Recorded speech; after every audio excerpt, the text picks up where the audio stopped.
I shouldn't have opened that message. But when I saw his name flash across my phone, Ethan, my breath caught like a guilty secret caught between my teeth. "Miss me?" his text said.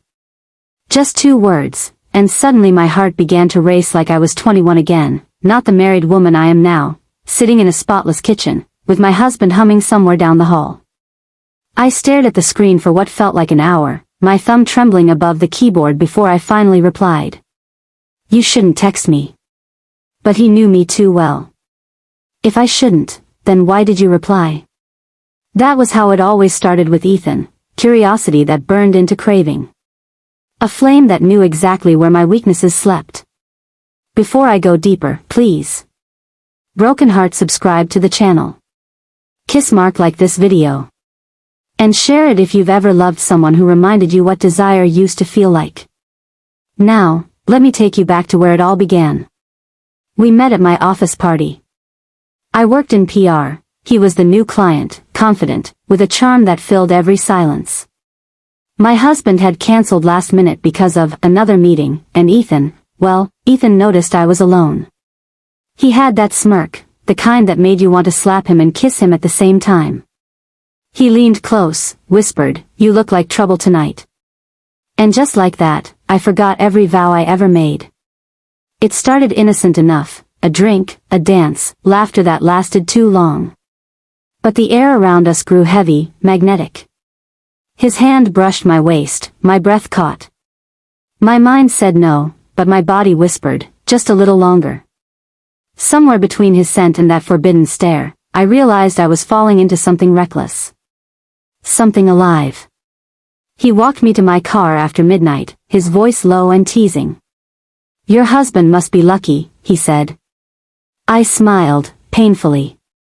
He doesn't believe in luck anymore. And before I could think, Ethan's hand found mine.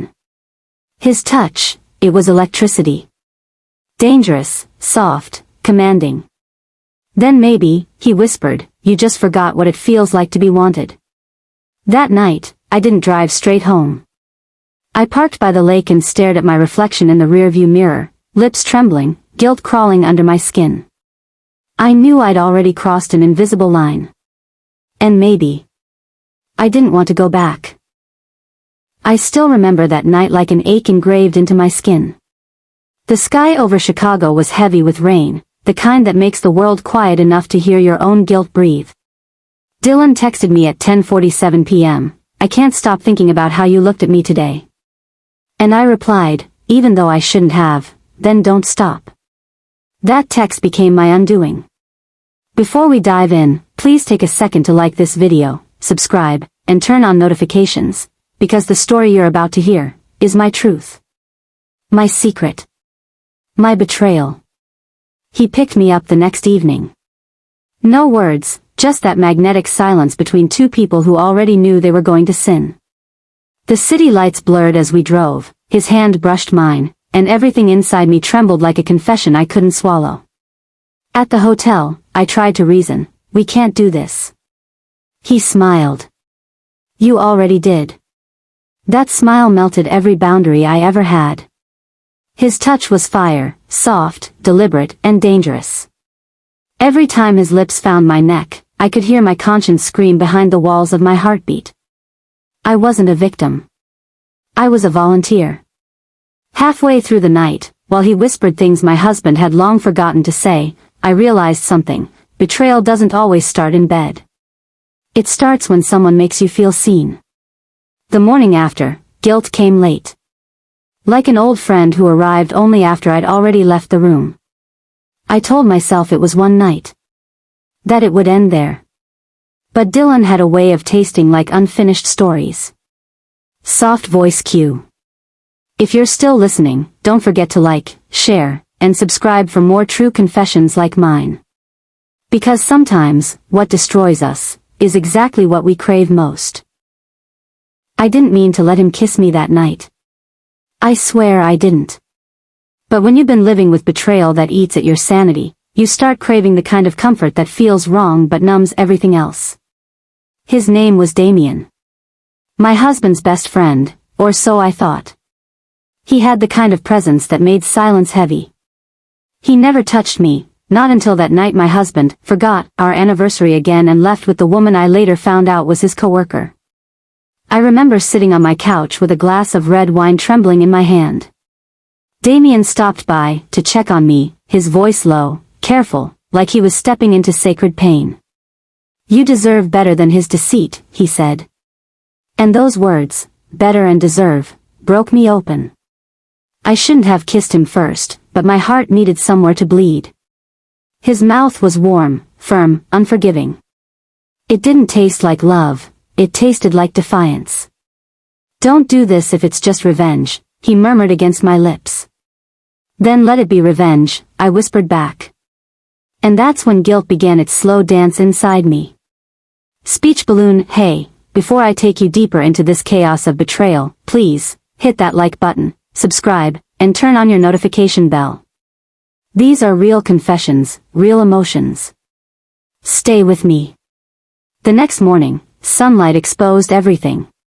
My lipstick smudged on his shirt. My wedding ring glinting cold against my trembling fingers. Damien still asleep, his face calm, like what we did wasn't a storm. I watched him breathe and thought, how did I become the thing I hated most? But here's the truth, betrayal doesn't start in the body. It starts in the loneliness that your partner builds for you, one neglect at a time. From that night, I wasn't my husband's wife anymore. I was the woman who carried two sins, his deceit and my betrayal. And every touch after that felt like punishment dressed as pleasure. I never thought deceit could taste so much like desire. When I first let him in, I told myself it was just loneliness wearing perfume, a brief escape from the silence that had long eaten the walls of my marriage. But now, sitting here alone, I realize I was never escaping, I was surrendering. He played me gently at first, like a man who knew exactly how to soothe a storm. His deceit was artful, layered with attention, patience, and charm that melted my guard. And I mistook his cunning for care. I remember the last night vividly, the one that turned everything. His words weren't sweet anymore, they were sharp, rehearsed, and cold. He had already gotten what he wanted, and I was just the echo of his thrill. "You knew what this was," he said. But I didn't. I thought I did, but I was naive, foolish enough to believe that in our betrayal, there was love. I gave him my trust wrapped in my betrayal of another man, my husband, the one who had grown distant but never cruel. I broke vows for someone who had no intention of keeping promises. And now, I am left hollow, a woman with lipstick-stained regrets and trembling hands that no longer reach for warmth. If you're watching this right now, please, before you lose yourself to what feels exciting, ask if it's worth the ache that follows. Don't forget to subscribe, like, and share this confession, not for the thrill of my story, but for the truth it carries. Because sometimes, what starts as passion can end as punishment. He had deceit. I gave betrayal.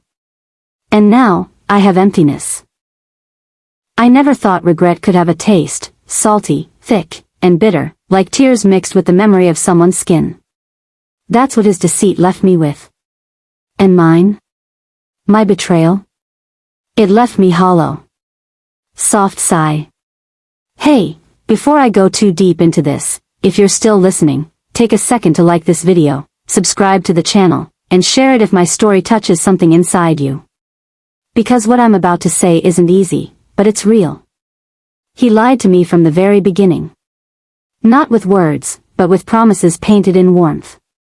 I believed him because I wanted to. Because he made me feel seen.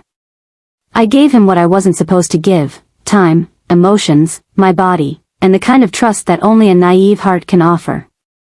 I thought I was playing with desire, but I was the one being played.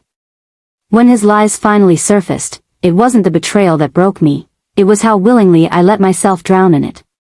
He said I complete his chaos. I said he soothes my emptiness. But in truth, we were two broken souls feeding each other's destruction. Now, when I look back, I realize I was never his peace. I was just his secret, a shadow he ran to when the light of his real life dimmed. And the irony? I thought I was in control. There are nights I still feel him. the ghost of his hands, the echo of his voice. But those memories don't excite me anymore. They just remind me how easily love can disguise itself as lust, and how easily lust can lead you to lose yourself. I tell this story not for pity, but for closure. To remind myself that deceit can be dressed as passion, and betrayal can sometimes come from the part of you that just wanted to be loved. So if you're listening, maybe you've been there too, somewhere between truth and temptation, between what you wanted and what you should have left alone.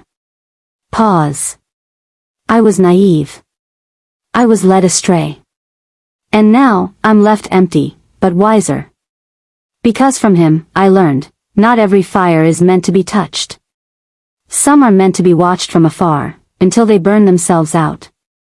Broken heart, if this story made you feel something, hit that like button, subscribe for more true confessions, and share this with someone who's been through that kind of love that hurts to remember. This was my truth. I was his secret.